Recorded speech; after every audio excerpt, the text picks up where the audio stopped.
By contrast, my parents' generation fought in Korea, sometimes called the Forgotten War.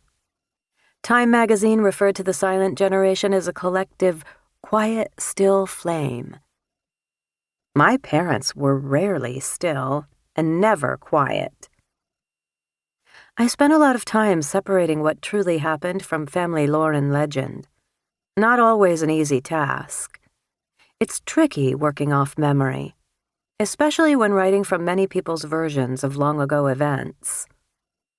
The genesis of this book is a series of stories that my mother put down on paper years ago about my father's childhood, her young family's years in San Francisco, and life on their Michigan farm. I interviewed my mom, recording dozens of hours of conversation as we sat in our Florida cottage. We drank wine and sat in rocking chairs in a gazebo under swaying palm trees as she recalled details of her life, going all the way back to the Great Depression. Then I went to work to confirm as much of it as I could. I'm a trained journalist, so along with numerous interviews of relatives, I scoured letters, public documents, military records, and more than 20 years of research conducted by a professional genealogist. This is a true story. No names have been changed.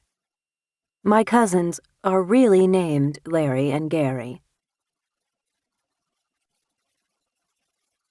Part 1. Thanks, God. I can take it from here. My mother, Irene Henderson Flinn, on marrying my father, Milton. Chapter 1. That's amore.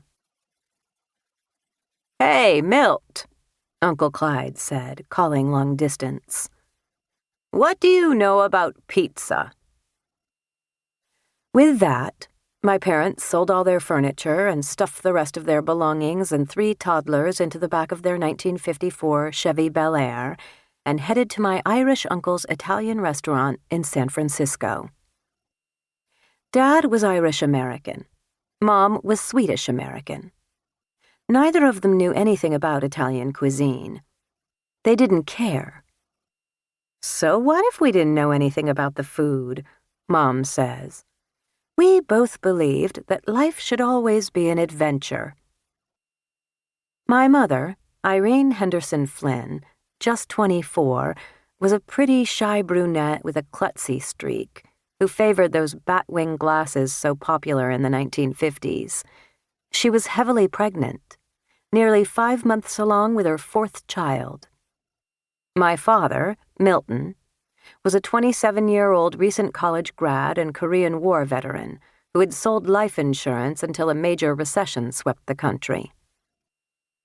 Before they met, Mom worked her way through secretarial school and scored a well-paying position with the Michigan Council of Churches. A Marine home from Korea, Dad held multiple jobs while juggling a full-time load at Michigan State, yet found time to date a half-dozen attractive co-eds. At least, until the night he picked Mom up at a roller skating rink in Lansing. "Now reverse," the rink's announcer instructed a sea of circling skaters in a bored voice. Dad turned in unison with the young crowd and slammed directly into my mom, knocking her to the concrete floor.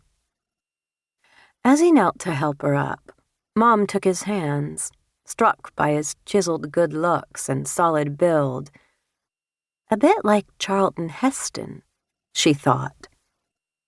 Then they both noticed they were wearing matching outfits. He wore a butter-yellow cotton shirt and gray wool trousers. She was clad in a soft yellow sweater and a similar gray skirt. "It looks like we came together," he joked, still holding her hands in his as they stood on the rink. "What are the odds?" Dad skated backward with fluid elegance, while she clung to a sidewall for support as the hit song "Kisses Sweeter Than Wine" by the Weavers played over the loudspeakers. They chatted without listening to the song's story of a farmer's life, filled with children and hardships, but in the end, love made it all worthwhile. After another song, she implored him, "You're such a great